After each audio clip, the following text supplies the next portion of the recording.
Thank you so much, Joe. The session is yours. Thanks, Lawrence, and hi, folks. It's really a pleasure to join you this afternoon. And I'm fondly remembering participating in these workshops, but also in former meetings of what was then called the National Network for Aboriginal Mental Health Research that Lawrence and Gail Valaskakis and other people originated. Has it been 20 years ago? It's been a little while. So, and it's been a little while since I was talking here. So it's really nice to be back and to contribute. Just by way of self-location, I'll let you know that I'm, from Montana, born and reared. I'm an enrolled member, as we say, or a citizen of the Ani-Grovant tribal nation. We're on the Fort Belknap Indian Reservation in north central Montana. And I'm a psychologist by training, but really an interdisciplinary social scientist. My first faculty position was at the University of Chicago in the Interdisciplinary Committee on Human Development. Fantastic group of colleagues. There's social scientists like psychologists, anthropologists, sociologists, even biologists. Then went on to teach at the University of Michigan for 16 years, where I was jointly appointed in the psychology department and the clinical science program, but also in Native American studies in the program in American culture. And came here not quite 3 years ago to Harvard, where I teach in anthropology, cultural social anthropology, and also in global health and social medicine in the medical school. And also, I want to tell you, I'm talking to you from Cambridge, Mass, where the main campus of Harvard University sits. And this is the traditional territory of the Massachusetts tribe at Ponkapog, which is a historically acknowledged tribal community here in Massachusetts. And we're grateful to honor their continuing presence and relationship to this land. I have a slide set for you today that I'll get through, and it's more important, I think, that we have time to exchange around some of the ideas I'll put on the table for you. So we may not make it completely through in all the detail, but that's fine. It's more important that I key up some ideas and some interest, and then we have a chance to exchange. So with that, I'll go ahead and share my screen and then begin my presentation. Probably, if you can, either put your questions in the chat or write them down for when I'm done, and then we can have the exchange that way, so that we don't end up in the situation of my not having had a chance to say some of the things that are important to say. Some of your questions might be answered further in the presentation anyway. Okay, I'm assuming you can see my slideshow. And I'm now going to start that formally. What I want to talk to you about today is challenges to evidence-based practice in Indigenous community mental health. This is something I've been thinking about for a very long time in my career, and I'll tell you and set forth why I think there are these challenges and what they imply and what we might do to really grapple with them in the serious manner that they deserve.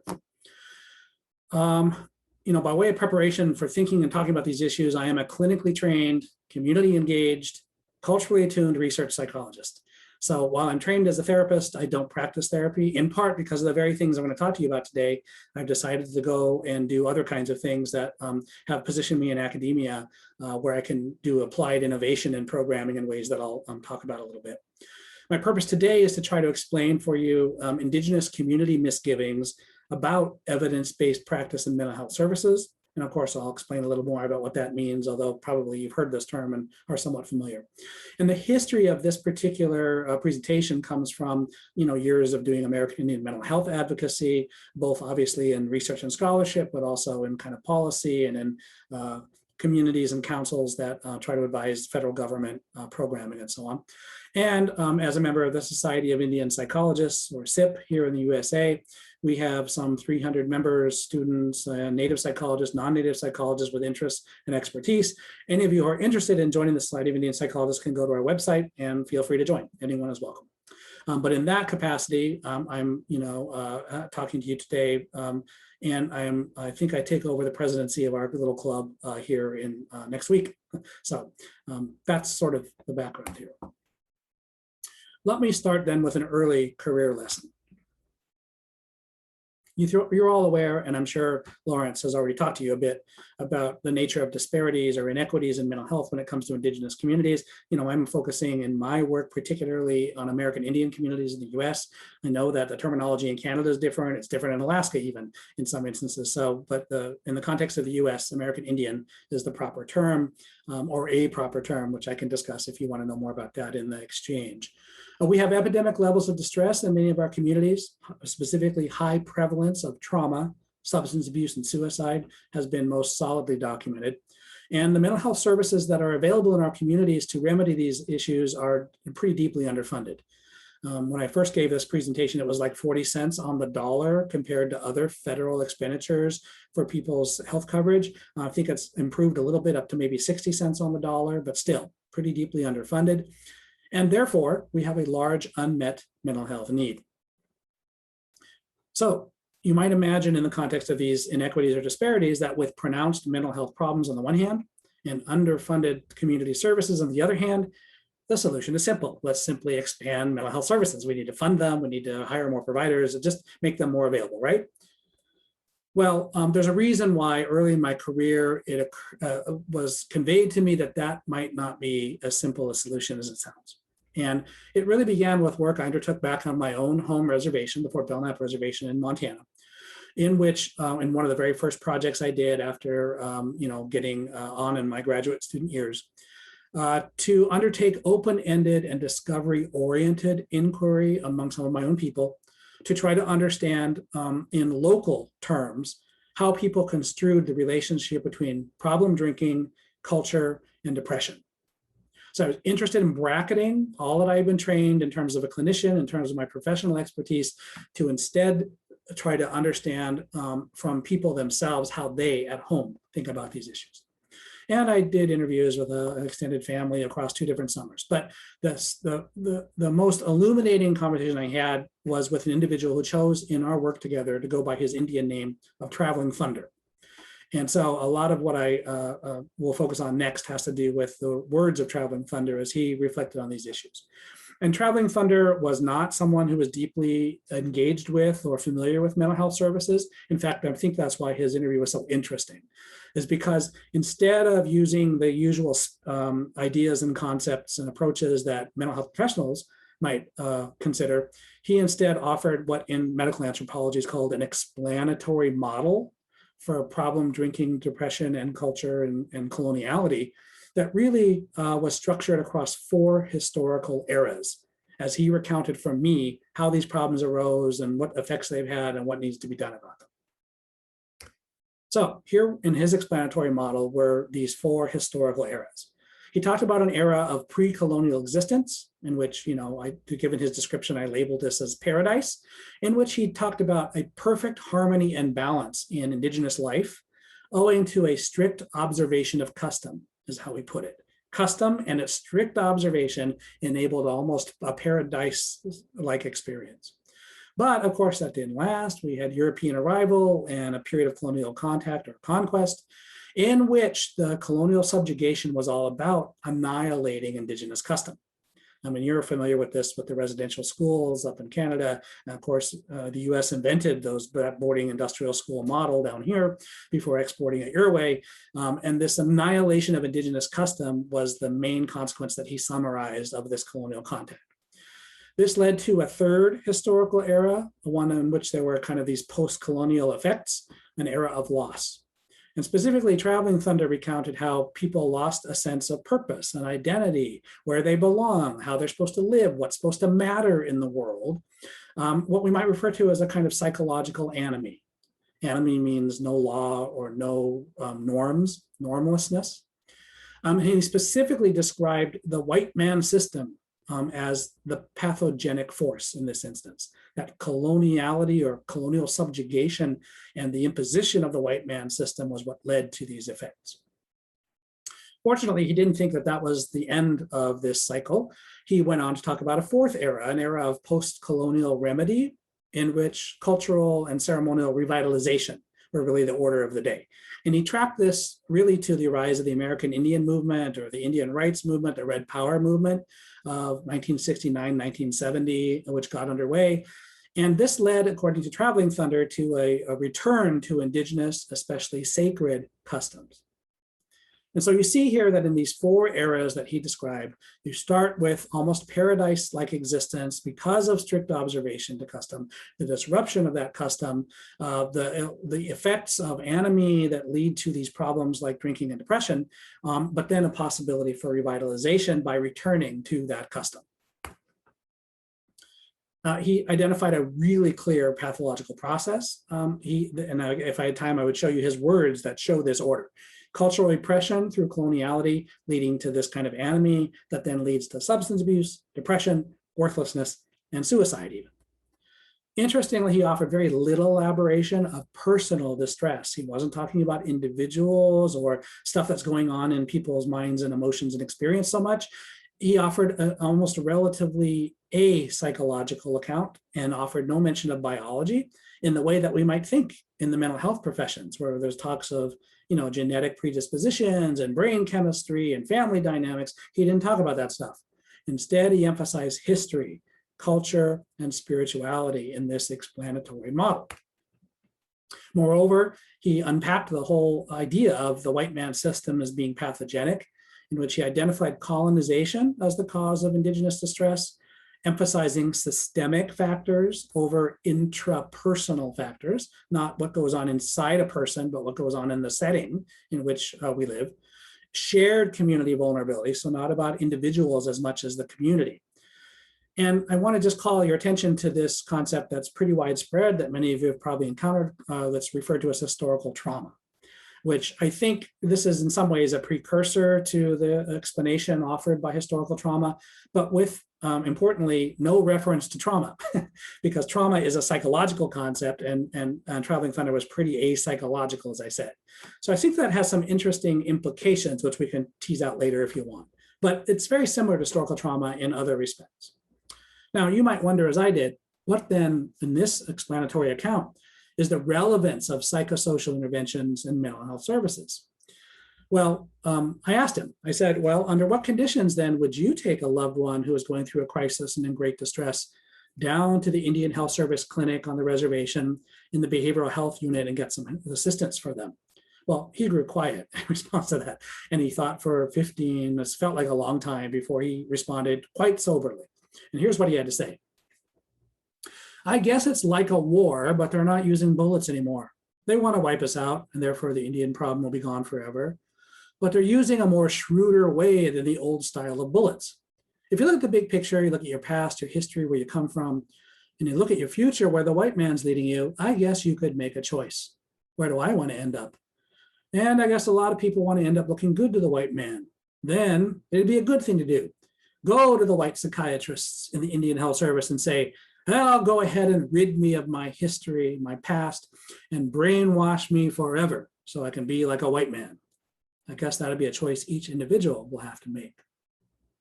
So in this vignette, Traveling Thunder made clear that he recognized mental health treatment as a cross-cultural encounter, at least for people oriented in the way he's oriented. But not only that, that power and ideology are involved. He, in fact, described mental health services as a forum for neo-colonial cultural proselytization. And I use proselytization to invoke missionary work, conversion.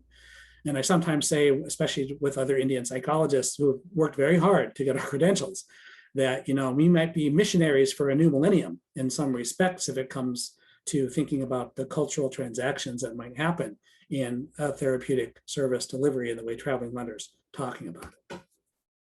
So returning back then to the seemingly intuitive and obvious solution to the problem of inequities and limited services of simply expanding them, well, I'm not sure it's that simple because we have two problems here.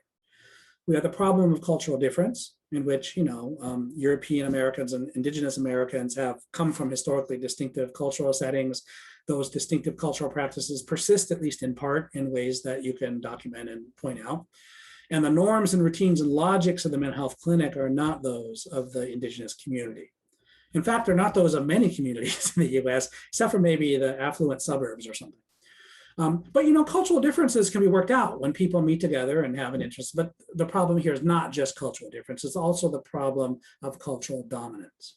That is, there's this legacy of colonial subjugation in which, the slogan of the boarding schools or the industrial schools was, quote, kill the Indian, save the man. The idea that savagery has to be eradicated or replaced, displaced by civilization. And these enduring power asymmetries reflected in the long history of colonial subjugation persist in these important ways. So there isn't meeting on equal footing. to resolve or work out cultural differences. There was this long history that refracts the entire endeavor.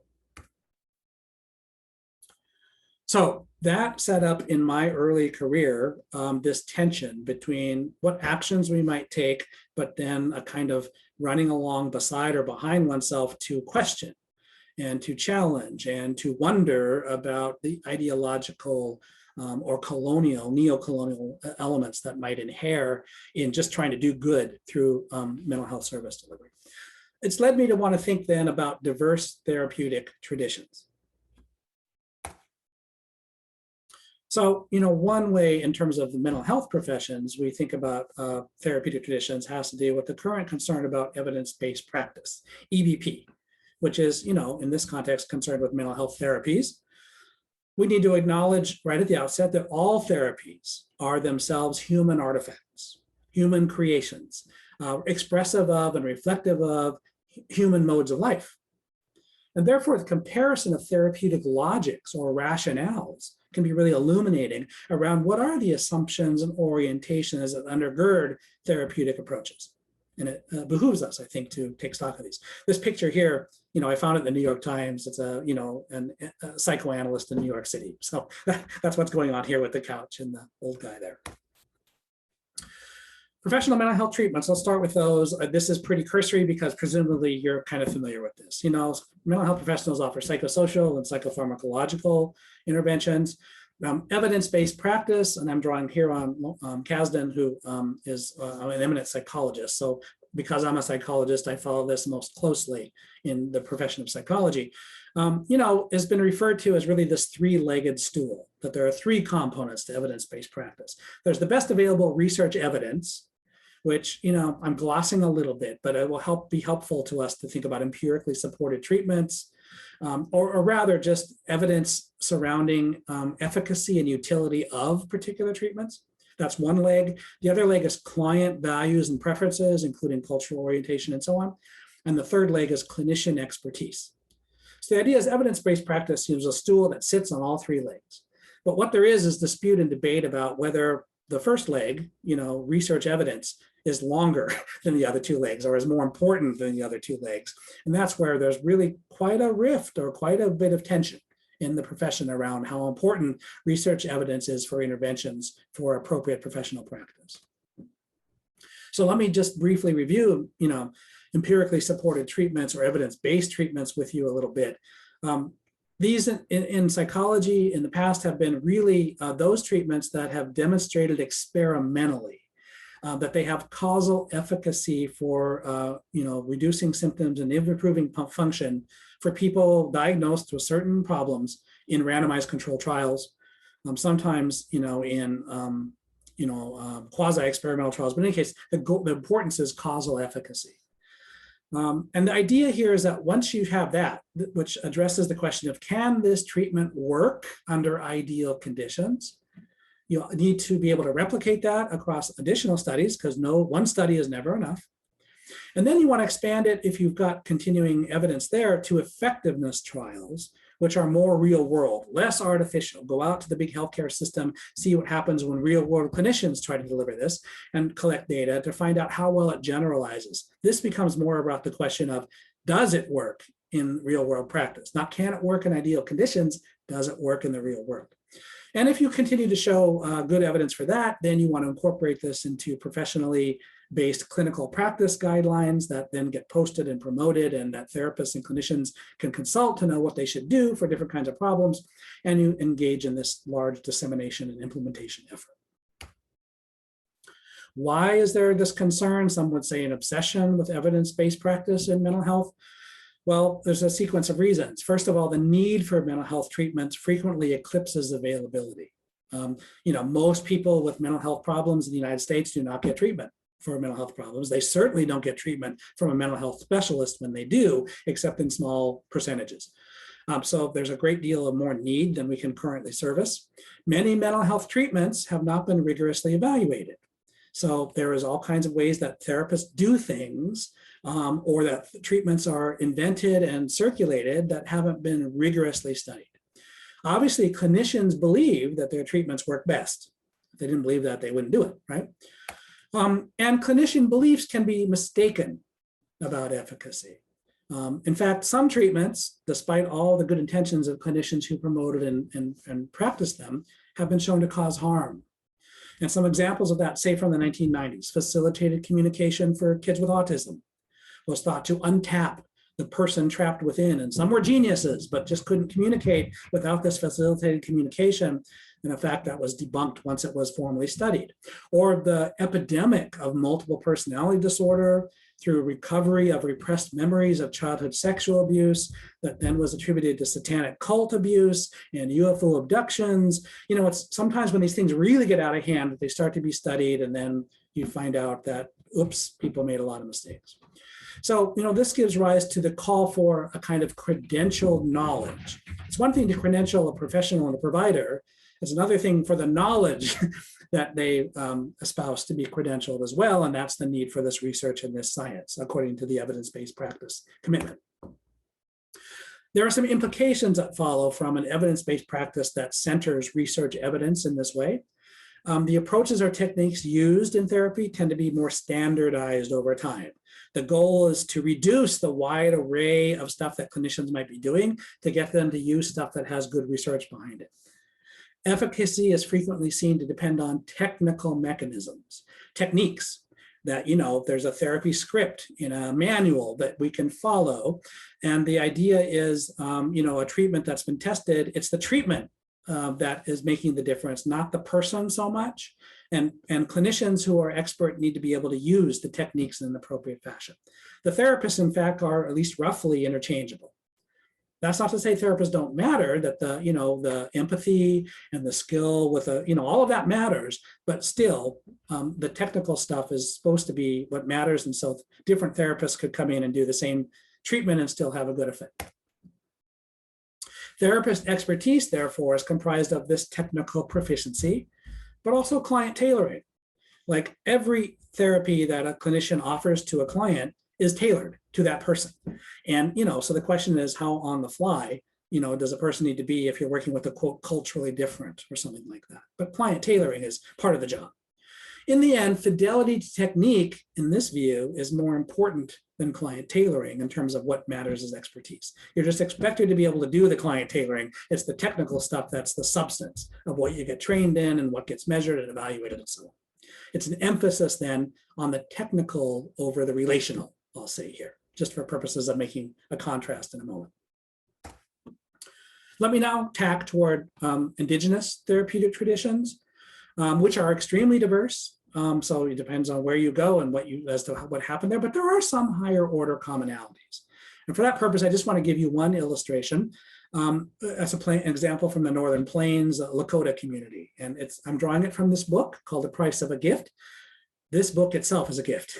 It's a gift that was provided by a community psychologist named Jerry Mohat and a Lakota medicine man named Joseph Eagle Elk, who collaborated together to write this book, which, you know, features a lot of Joseph Eagle Elk's, you know, development and practice as a medicine man, but also, you know, Jerry Mohat's framing and gesture toward clinical practice for mental health professionals. In fact, there's an appendix of this book that's a dialogue between Lakota medicine men and Lacanian psychoanalysts in France. So, you know, there's very interesting stuff going on in this book. But in any case, I want to give this example from Joseph Eagle Elk's life contained in this book. And there's a chapter here called The Fish and the Man. And it's a vignette about one of Eagle Elk's healing cases. Let me just recount that for you briefly to draw out a rationale or logic for this kind of therapeutic practice that will help contrast with what I've just told you. Eagle Elk practiced, of course, on the Rosebud Reservation and around, you know, the Northern Plains, but he knew a psychologist, a white psychologist, who was practicing in the Indian Health Service Clinic on the Wind River Reservation in Wyoming. And this psychologist in Wyoming was working with a young client who had been diagnosed with cancer and who was in a clinical depression as a result of contending with cancer. And he was having trouble helping this young man to cope with this diagnosis. So he sent word to Eagle Elk and said, look, I'm having trouble here. You consult spirits in your ceremonies. I wonder if you'd be willing to ask your spirits what we should do. And Eagle Elk said, well, you know, normally the person has to come and be in the ceremony, but, you know, I can ask. The worst that'll happen is they won't tell me, but I can ask. And so he did. And he reported back to the Wyoming psychologist after the ceremony that, to his surprise, the spirits spoke right up in response to this question. And they explained that cancer is like a flower. It grows, it bloods, it blossoms, but it can be arrested in its development. And they were going to arrest the development of the cancer in this young man. But in the meantime, if a better solution was to be found, he, that is the psychologist, and his client, the young man, needed to go fishing. More specifically, they needed to catch a fish, and the young man should take the fish, unhook it from the line, hold it in his hands, look it in the eye, wish it a long life, and then convey his concerns and problems to this fish. And once he had done so, he was to be quiet and listen, because the fish would tell him something. And then once the fish had told him something, he should let it go and then go on, from there. Well, the psychologist conveyed this to his young man client, and they decided, okay, we'll try to go fishing. And apparently it took a year or two, year and a half is a good number of time before they were able to do this. But meanwhile, the man's cancer diagnosis was apparently an arrest for a time. They finally went fishing. They went to their favorite fishing spot and they couldn't get a fish. So they went to a different spot and couldn't get a fish. They finally decided to go to one of those fish farms where you pay to go in, and there's pools that they stock with fish so they could catch a fish. And they cast the line in and they couldn't get a fish. So the owner said, come over to this. Here's where I just freshly stocked. It's teeming with fish you can't miss. So the young man, throws his line in, pulls a fish out. And the psychologist steps back, so that he can give the man privacy. The man holds the fish in his hands, looks it in the eye, wishes it a long life, and starts talking to him about his troubles, and then grows quiet. And to his surprise, and I've heard this not only in this book, but secondhand from someone who knew the Wyoming psychologist, the fish made a sound. The fish went something like, "Mrah, mrah." It was so startling to the young man that he almost dropped the fish, because who's ever heard a fish do that? In any case, he was really struck by this and moved by it and kind of overjoyed and intoxicated with it, and he let the fish go. Well, the way the story is told, the young man died not too long thereafter from cancer. And Eagle Elk says in this vignette that he turned over in his mind, what was this case about, or what went wrong, or what was going on, trying to understand what happened here. And he concluded that what happened here was that the psychologist and the young client were really caught between the Lakota way and the white man's way in this respect, that the proper thing they should have done would have, just as the spirit said, he talked to the fish and the fish talked back, but they never followed up to really find out what the fish had said. And if they had come to ceremony, the spirits could have interpreted what the fish had said, and maybe there would have been a solution that could have led to this man having a longer life. But in any case, he said this was one of the most difficult, I guess it was more thought-provoking cases he's ever had as a medicine person because of the dynamics that unfold. Okay, so that's the vignette. Let me pull out some things for us here. This is interesting because I've never heard before anywhere else from other healers on the Northern Plains about, talking to a fish. But other aspects of the ceremonial practice are really common across lots of tribes, not just on the Northern Plains, and that's what I want to draw out for you. So a given healer's ritual protocols may be standardized. That is, usually they're taught that they have to do certain things to call spirits for consultation, and those have to be strictly adhered to. But recommended treatments that follow from consulting with spirits are not. So like this fish thing might be the only time that this has ever happened, that spirit said, this man needs to talk to a fish or go fishing. Efficacy, that is, whether an intervention works, depends on, and this is an indigenous concept. Lakota have a term tawachin, but other tribes also have an understanding of this concept, which I've translated here roughly will/power. That the efficacy depends on this concept, which is an attribute of persons, rather than technical mechanisms. This has to do with wish, will, and desire, and channeling it through concentration in a way that brings a reality into existence. And the idea is all persons have this attribute, but there's a huge variety in how potent one's willpower is, with like the supreme being keeping the entire cosmos going through willpower, but humans having a much less potent influence. And so ceremony is a way to gather humans to collectivize this willpower and to enlist other than human spirit beings to work this on behalf of creating a reality that someone is desiring of. Healers are not interchangeable, but rather remain the single most important therapeutic variable. You don't just say, well, I might go to this medicine first, or I might go to that one. You go to the one who has the expertise you need, but also the person you trust. So that's very important. It's not like interchangeable therapists. Competent ritual management of the interpersonal interactions in ceremony is really crucial. That is, you want people in a ceremony who can put their mind in this way of concentrating on the thing that's desired appropriately. Violations of ritual protocol, like not doing the ceremony right, or ill will, someone in there who was jealous or angry or resentful or bitter against the patient, actually are dangerous for patients. So it's really important to harness and to police this sort of thing. Fear can be an intelligible response to this ritual exercise of power, because you're talking about beings who you can offend without meaning to, and who are very powerful, the non-human beings in particular. So, I mean, it's understandable that people are fearful of being involved in some of this stuff. You can see then that the emphasis here, I would say, is much more on the relational aspects of people together and people synchronizing their desires and wishes with non-human persons, much more so than the technical in the way I talked about with evidence-based practice in the mental health professions. I want to call attention here then to the nomothetic ideographic distinction. Big words I know, but you probably know what these terms mean. Nomothetic is that which is general across cases. It's applicable to individuals only in probabilistic terms. It's the kind of knowledge that science, the social sciences produce. It's statistical knowledge, and it's like predicting the weather in a way. There's a percentage chance that someone will benefit from a treatment that's been, evidence-based, empirically supported through randomized controlled trials. But you can never guarantee that a particular individual patient will. You just know that 60% will, or something like that. That's in contrast to the ideographic, which is distinctive to a given case and applicable only to a unique individual.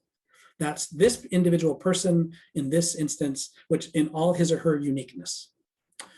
And so we want to compare, I think, the nomothetic aspirations of professional mental health treatment, statistical, general, applicable, and probabilistic ways, to the ideographic commitments of at least some indigenous healing practices, like go fishing, which may never have done before and may never be done again. It's right for that person. This raises the question then, could there even be an evidence-based, so-called evidence-based form of traditional healing practices in the way that mental health professions tend to think about evidence? I'll leave that for you to just ruminate about. But there are lots of distinctions besides ideographic, nomothetic, that are important to track when it comes to these different therapeutic systems. When it comes to professional mental health and indigenous therapeutic systems, we have dualism, mind-body split, Cartesianism, which leads to biomedicine, and then mental health is separate from the rest of biomedicine, versus a holism in which people's mind, body, spirit, and emotions, or the sociality, whatever your fourth component is that varies by tribes, is considered more in the aggregate. It's secular in terms of mental health professionals versus sacred. I mean, it's about powers and beings and religious aspects that go beyond, what the mental health professions do. Rational versus mystical. That is, I think one reason why Eagle Elk ruminated on this case is because the mystery really persisted in it. The Lakota term for the supreme being is the great mystery. So there's an inherently mysterious quality to these beings because they are so much bigger than what humans are. And I also will pull out the technical versus the relational in the way I already tried to illustrate through this discussion. There are some other distinctions that are worth mentioning. So, there's an interest in causality that I really underscored with regard to randomized controlled trials and evidence-based practice and causal efficacy. So RCTs do this in terms of a mechanistic causality. There's trying to find the relationship between the intervention and its impacts on producing outcomes that are beneficial. And there can be studies that dismantle different aspects of treatments to try pinpoint the active ingredients of the techniques themselves. And then questions of generalization. Once you've got that, how do you preserve the cause-effect relationship even when the particular treatment case is a little different? Maybe the disorder is a little different. Maybe the person's a little different, et cetera. It's all about, mechanistic causality. But when in Indigenous circles, there also is an interest in causality, but it's a little different. So this is an example from Linda Garrow, who's a medical anthropologist who's worked in different communities, but in particular with some Anishinaabe communities, who studied, sickness, medical anthropology stuff. And, she charts how in this Anishinaabe community in which she worked, this is, back in the 90s, or probably in the late 80s, their concerns were causality were more tied to, depending on the cause, you would intervene differently. So, for example, someone might be sick because of menstrual pollution or menstrual effects potency. There's debate in Indian country about how to think about the impacts of menstrual effects. But in any case, this is potent stuff that can lead to sickness. And if that is the cause of the sickness, you would intervene in a certain way. Or it could be onjine, the idea that you have offended some higher being, often inadvertently, like through ceremonial protocol that went wrong. And if that's what's causing the sickness, then you need to intervene in a different way. Or it's bad medicine. Someone cursing you who has power, another human who has power and wants your bad outcomes to come, could be cursing you, and that would be handled differently. So this is just another example of the kind of contrast we could draw. It's not that there's not an interest in causality, but it's a really different kind of interest that drives these therapeutic logics. Other distinctions worth mentioning, the degree to which there's a presumption of psychological mindedness, we might call it. And Professor Kermayer has a whole article on, the cultural concept of the person in psychotherapy, in which psychological mindedness plays a really huge role. So psychological mindedness is typically associated with how much you take responsibility for self-management or self-regulation, how much you engage in introspective reflexivity, how much you cultivate a sense of deep interiority, of large rooms inside that are well furnished, how much you engage in expressive self-referential talk. This is all honest, not just an individual difference variable, which you can imagine and probably access easily. These are cultural differences too. And I might submit to you that much of the world's population is not particularly culturally oriented to this kind of deep psychological mindedness. It kind of comes with the kind of individualism that's born of affluence, in the West, quote unquote, that comes from this long history of colonial plunder that has provided the affluence to let people be individuals, not dependent on other people in the same way that the rest of the world has to be. So that has to do with therapeutic logics, therapeutic rationales.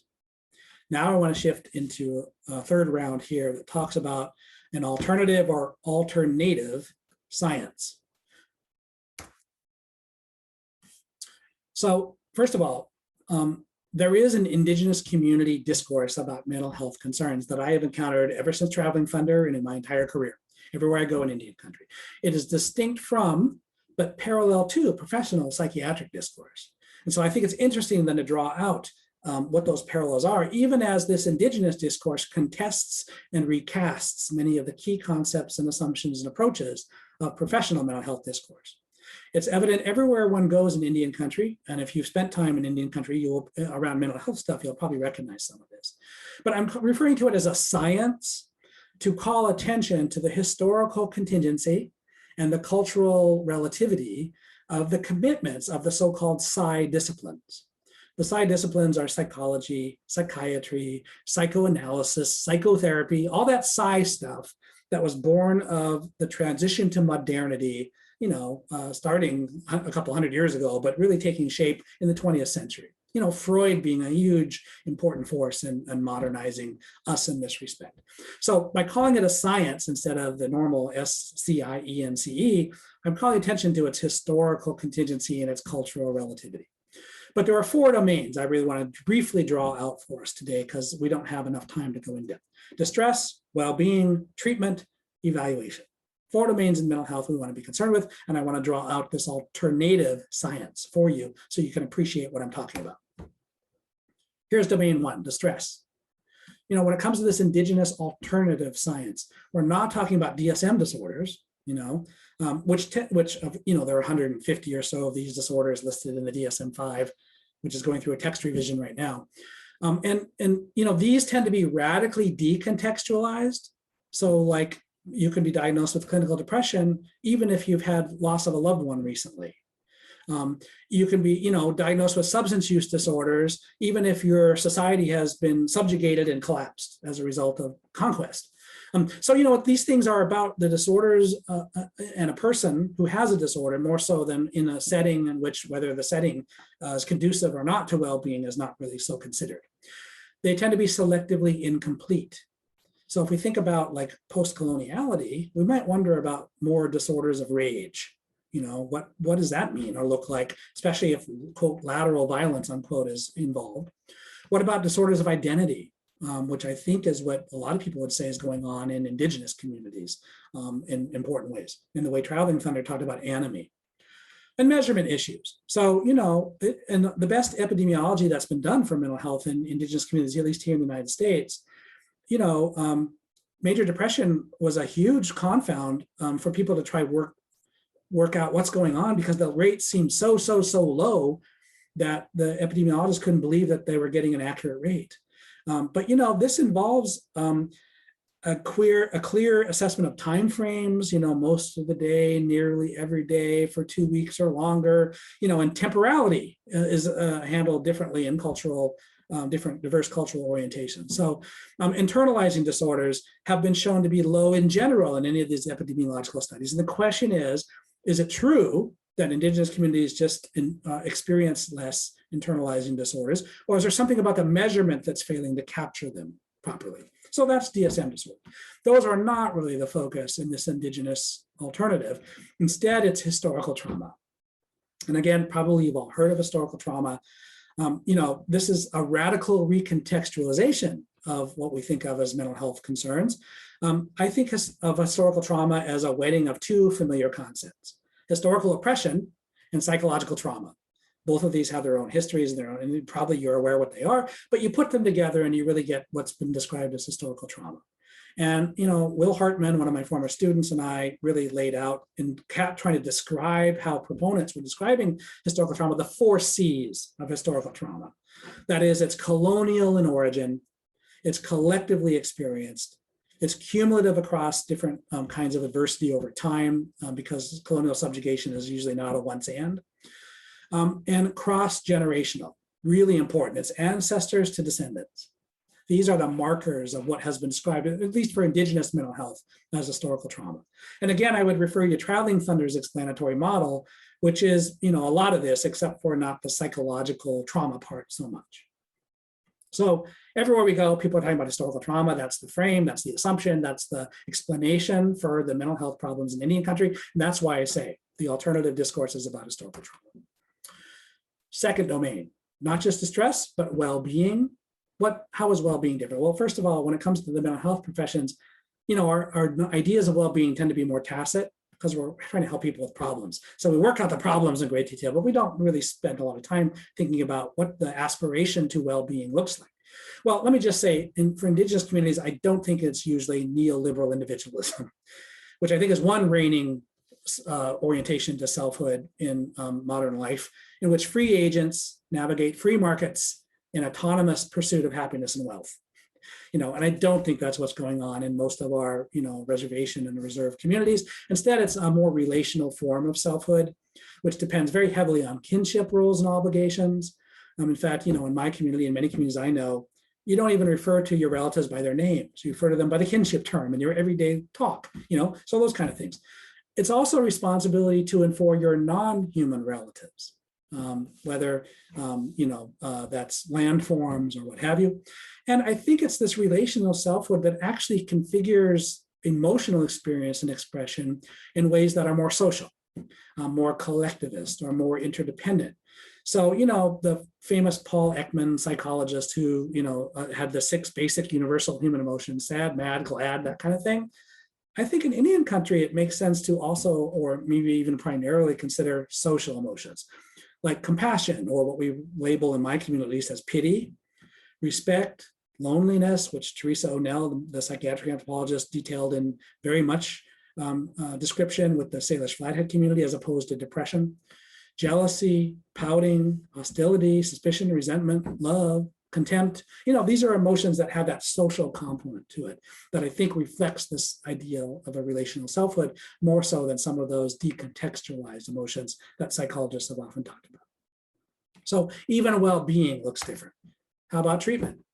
Well, we've talked about empirically supported interventions and evidence-based practice. These are cultivated through human ingenuity, technical proficiency by therapists, certified by really distant, rarefied professional expertise, scientists and researchers who do all this stuff before telling the world what they should be looking for therapy, dependent on psychological mindedness in the way we've talked about. Not that, though, in this indigenous alternative, but rather more like reclaimed traditional healing practices, or at least reclaimed ceremonial practices that circulate things that are needed. So everywhere I go in Indian country, if we talk about evidence-based practice, empirically supported interventions, people say, well, meh, not excited or interested in that so much. Our culture is our treatment, is what I hear often in response, almost as a rebuttal to the need to include or take up EBP. Traditional practices in the way I've already unpacked are mediated by ritual leaders using prayer and ceremony. They're fundamentally religious, and they depend on powerful non-humans who can circulate blessings and life, and life we could unpack in different indigenous communities their term for life, what it entails, but life is that which drives out death, sickness, despair, disability, poverty, everything, so it really anchored in religion in important ways. So distress, well-being, treatment, what about evaluation? Here, I just want to point out, when in this alternative science, it's really not science and scientific outcome studies that indigenous people get excited about. These are really about rationality and extending rationality in ways that get beyond off the top of our heads. They're cognitive prosthesis of sorts. It's a kind of hyper rationality. It presumes typically a mechanistic materialism, at least in the adoption or practice of science. It's about mechanisms and the world just being what you see is what you get. And how does it unfold in a mechanistic fashion? And of course, it adopts a pretty pervasive skepticism, although it's a selective skepticism. It isn't so skeptical of its own in the ways that might keep it more humble. But it's not this that's appealing in this alternative science. It's instead indigenous ways of knowing. And you probably come across this term. It's really pervasive, I find, in Canada. It's becoming more so in the United States. Indigenous ways of knowing or indigenous research methodologies. I remember going before a ceremonial gathering for a partnership I was involved with on the Blackfeet Nation of Montana with the traditional Crazy Dog Society.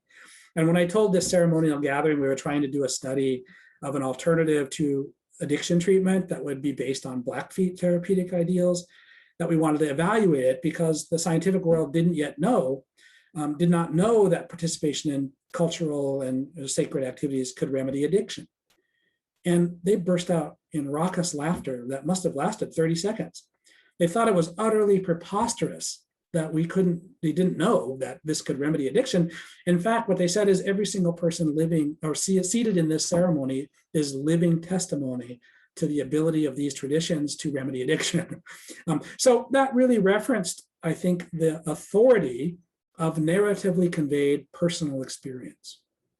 And I would suggest to you, following on Brant Castellano up in Canada, who's written about Indigenous ways of knowing and talked about some of the attributes of this that include narrative conveyance and firsthand experience being really paramount, that there might be no higher authority in Indigenous ways of knowing than firsthand personal experience as being the most compelling way to know something.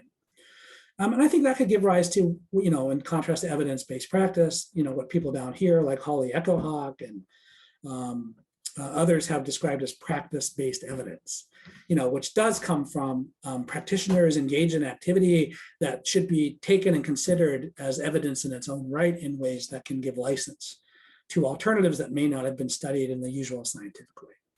So 4 domains: distress, well-being, treatment, and evaluation, that this alternative, I think, contests and recasts in ways that are important to take stock of. Not mental disorders when it comes to distress, but historical trauma.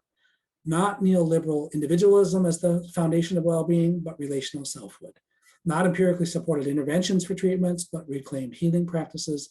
And not scientific studies for evaluation, but rather Indigenous ways of knowing. Final round, I'll probably keep this a little bit shorter just so we can get to some exchange. But I do want to at least gesture toward an anti-colonial mental health. You know, the formal question that gets this conversation started is, what are we to do with these instances of really deep cultural discordance? You know, if healing and the therapeutic is understood to require ritual supplication of other than human, non-human persons, that supernatural power has to play a role. What about Indigenous people who really have a high regard traditionally for personal fortitude and liveliness or vitality? What about, you know, alternative construals of space and place and the way that can factor into ceremonial, religious life, the therapeutic, the concern for governing self-expression, which, you know, plenty of people and anthropologists have looked at among, you know, Indigenous people who can exhibit a kind of reticence in public talk or talk with non-intimates. You know, what does that mean for therapy? Which, you know, when a psychologically minded, self-referential expressivity sort of depends on willingness to talk about yourself with a stranger, or at least someone who's a stranger at first. What are we to do with these instances of pretty deep discordance? First of all, we need to acknowledge cultural competence just has real serious limitations. And my former student, Dennis Went, and I, who's there at McGill, have written about this and, you know, tried to reframe what cultural competence might look like as part of participating in one of Professor Kermeyer's, you know, work groups up there. But the way forward might look a little bit like this, or at least have these commitments in view. We need to recognize that clinical intervention of any kind, anywhere and everywhere, is inherently a form of cultural prescription. And as such, we have to acknowledge in Indigenous circles the hazards of therapy as a form of neo-colonial cultural proselytization, in the way that Traveling Thunder has warned us and explained for us. And therefore, I think it's useful and worthwhile to consider this Indigenous claim that I've already recounted for you, that our culture is our treatment. That is, that there are therapeutic alternatives that are based on often reclaimed traditional practices that are anchored more in a holistic rationale, grounded primarily in spirituality and religious experience, and that are addressed to personal distress, yes, but not only, also to cultural identity, which is this domain of anime that we talked about before, and also beyond the individual to community renewal and self-determination more broadly. There's a much more, we could say, holistic or agglomerative endeavor that the therapeutic is understood to play here. So culture as treatment then, how would we center Indigenous therapeutic approaches? Well, it suggests we need to go beyond the usual approach. What's that? The usual approach in you know, mental health circles that I run in at least is you want to start with a mainstream psychosocial intervention, preferably one that's been studied scientifically and proven to have good benefit, and then adapt that secondarily for use in diverse community-based mental health services. But what I want to suggest here is to center Indigenous therapies, you have to take an inverted approach. You would instead start with Indigenous therapeutic traditions, and then secondarily cultivate these for use as interventions in community-based mental health services with Indigenous people. In this instance, then, there's an efficacy that we can, you know, see as hypothesized at least. I can't say it's established. You know, that you can imagine there's not been all that much research done on this particular approach. You know, but if we think about Traveling Thunder's explanatory model, we're really talking about post-colonial anime and historical trauma. And so really the idea here is if you can remedy these sources or origins of mental problems, that the problems themselves might resolve. You can think about addiction, trauma, and suicide, as I mentioned to you, being the main inequities, which probably are best thought of not as, you know, mental disorders per se, but as post-colonial pathologies. You know, this isn't Alzheimer's, dementia. This isn't autism. It's not schizophrenia. These are the kind of disorders you see erupt when your society has collapsed or been made war on in ways that we can talk about for Indigenous peoples. So this is kind of the background for it. The rationale then would be, especially for addiction, say, much of Indigenous recovery from substance abuse is attributed to cultural practices. That's true everywhere I've gone in Indian country. You can cite, I have cited right here, some scientific literature that links traditional cultural practices to recovery from addiction.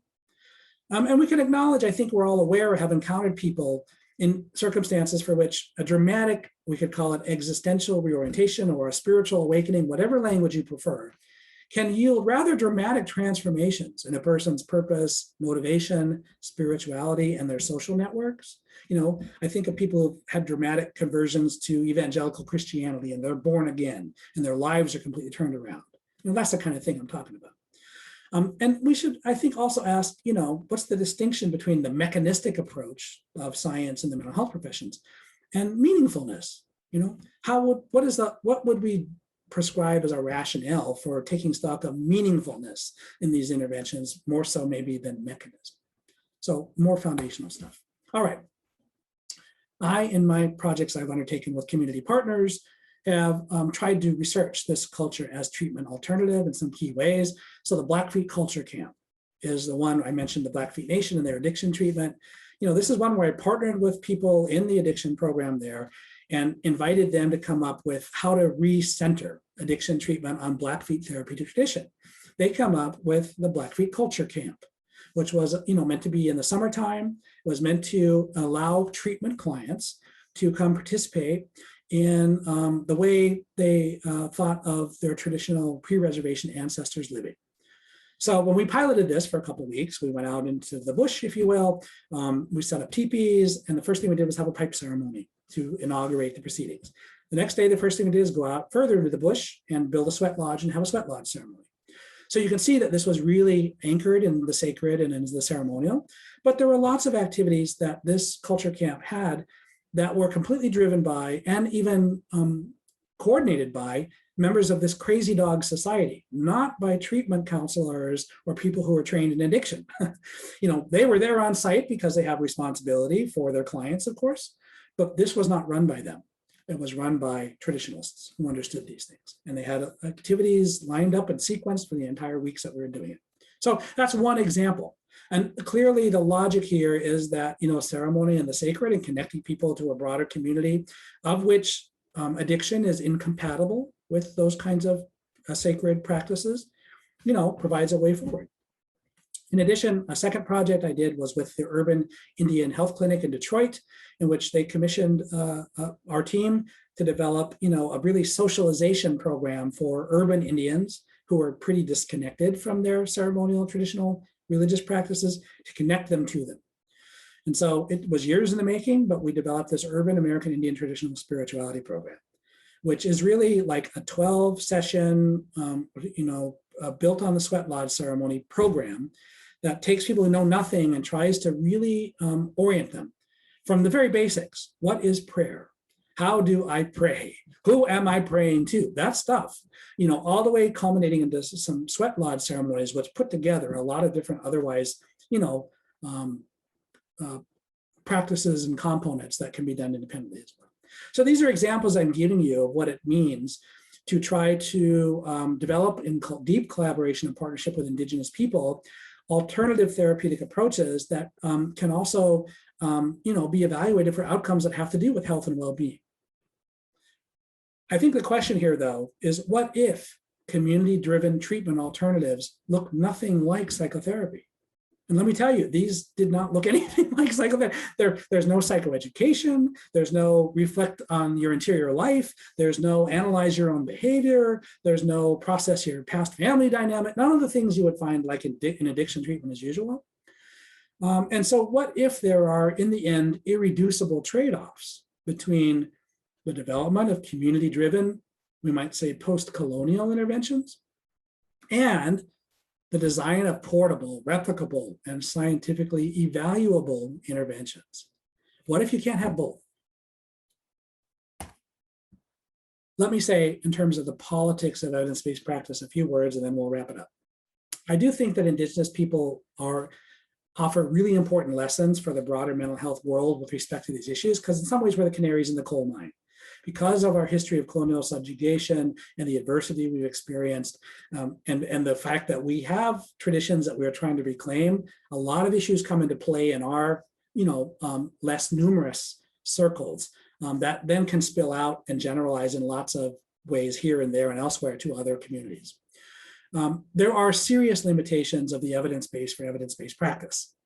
And I do think that people can become sort of haughty or too self-assured or confident that they just generalize across difference. When in fact, I think this uncertainty really requires a certain humility when it comes to mental health practice. Indigenous people have long been governed by outsiders who claim to know what's in our interest better than us even.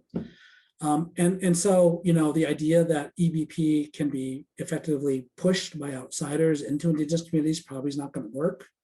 And in fact, Indigenous communities these days exercise, you know, semi-sovereign powers of self-governance. It's different in Canada and the United States in little ways, where, well, they're probably important ways, but they're still in different ways exercise self-determination, so that there's really an opportunity to like adapt, adopt, innovate, whatever they, you know, invent if they want, in ways that are not possible in other healthcare systems where mental health services are offered.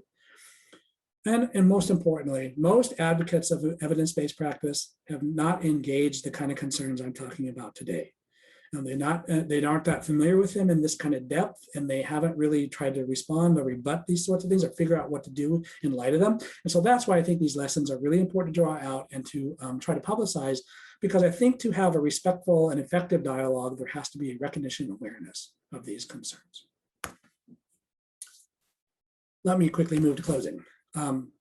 In closing, there's much diversity among Indigenous peoples. You know, that's true in the United States, that's true on the Northern Plains, that's true in Canada and elsewhere around the world. There are common misgivings in these communities about evidence-based practice and mental health services, particularly because they tend to be rolled out from the top down, you know, in the way that doesn't have the nuance and sensitivity to the issues we've discussed. In fact, evidence-based practice advocates tend to fail to address these concerns that in the way that I've tried to lay out. And this has been a subject of a lot of my career, is trying to reason and ferret and develop and, you know, critique and to build, you know, pathways in response to all of this stuff. And so I've written a lot about a lot of these issues.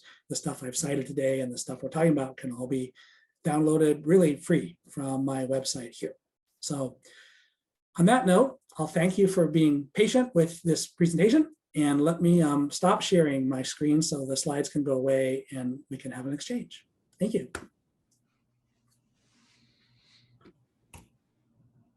Great, thank you so much, Joe. So this is an opportunity for all of you to raise whatever questions or issues or things you'd like to explore with Professor Gon.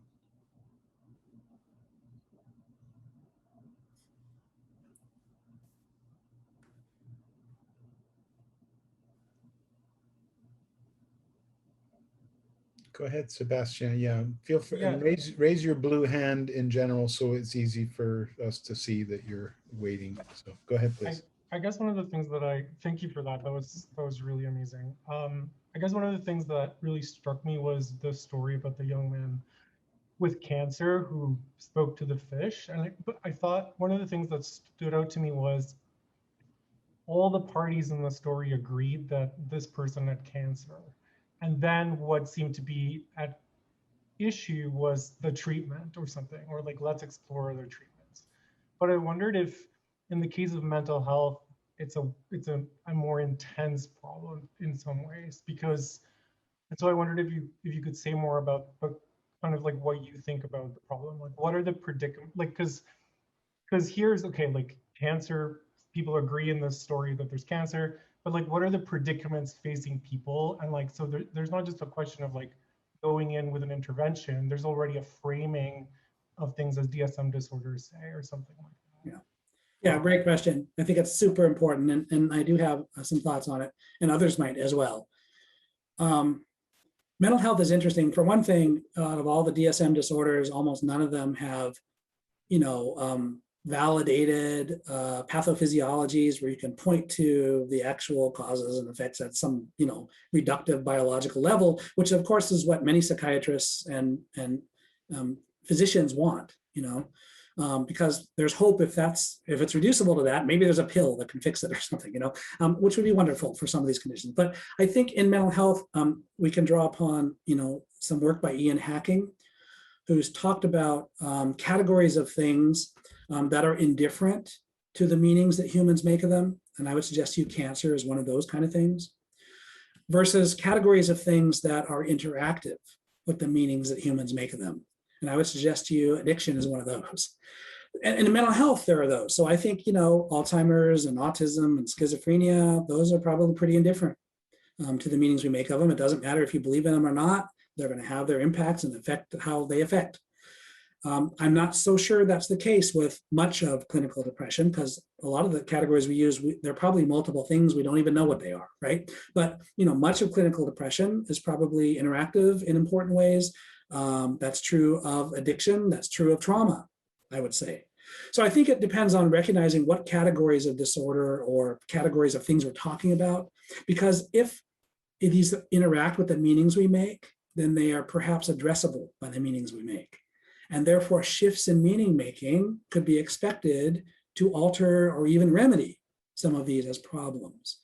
And so that's my quick response to your question. And I think it isn't classifying mental disorders in general. It depends on the disorder.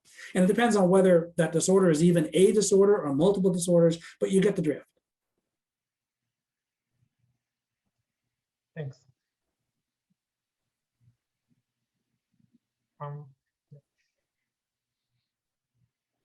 Nicole. Thanks, Joe, for that.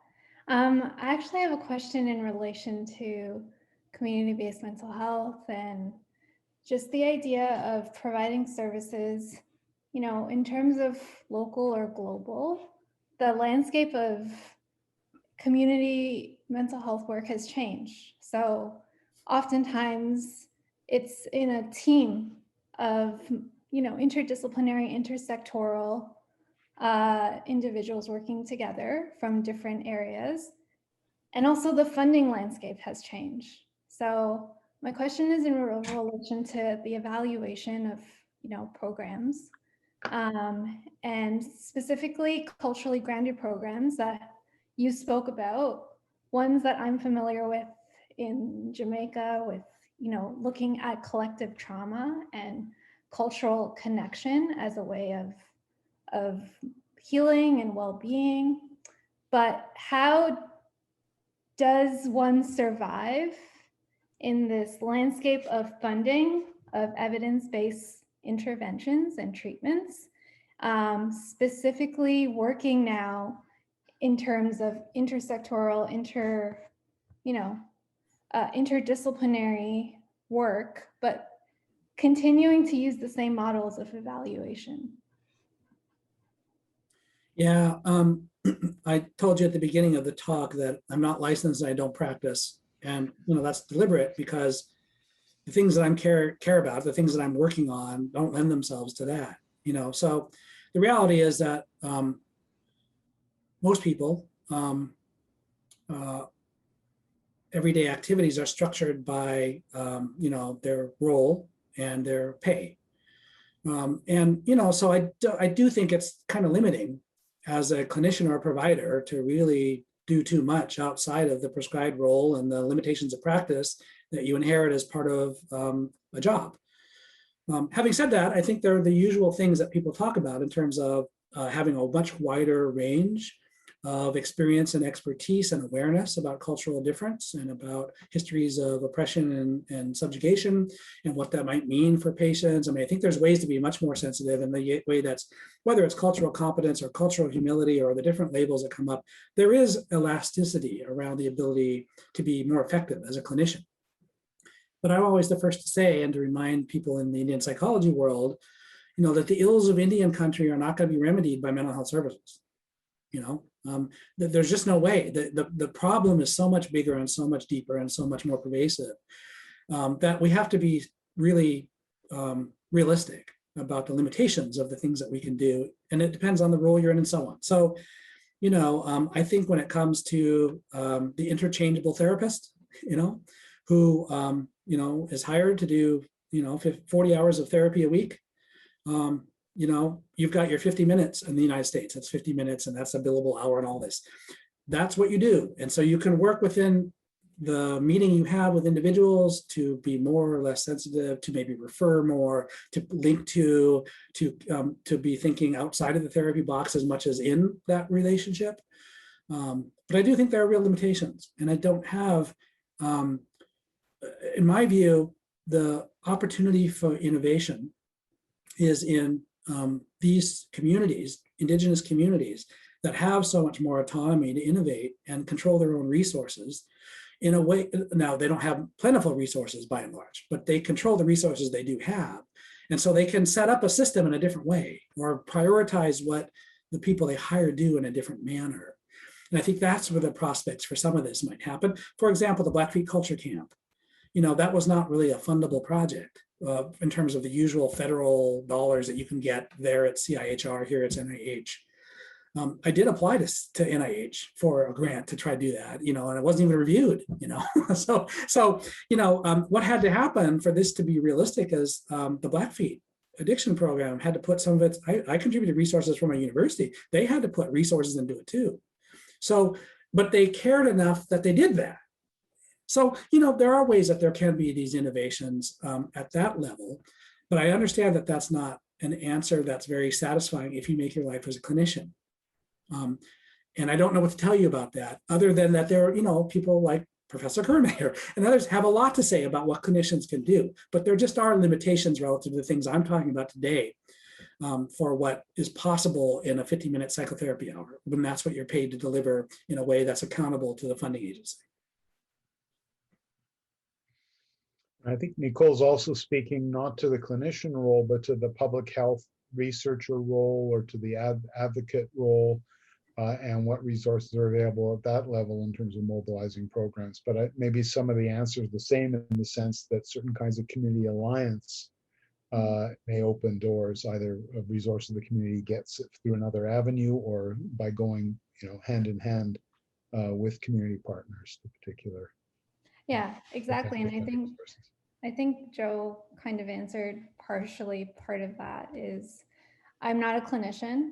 I'm a researcher and advocate for community mental health. But I think part of the problem has been we're so stuck in these mainstream models of funding. And I think just looking outside the regular institutions for funding of innovative programs that don't fit the same schemes of evaluation or delivery.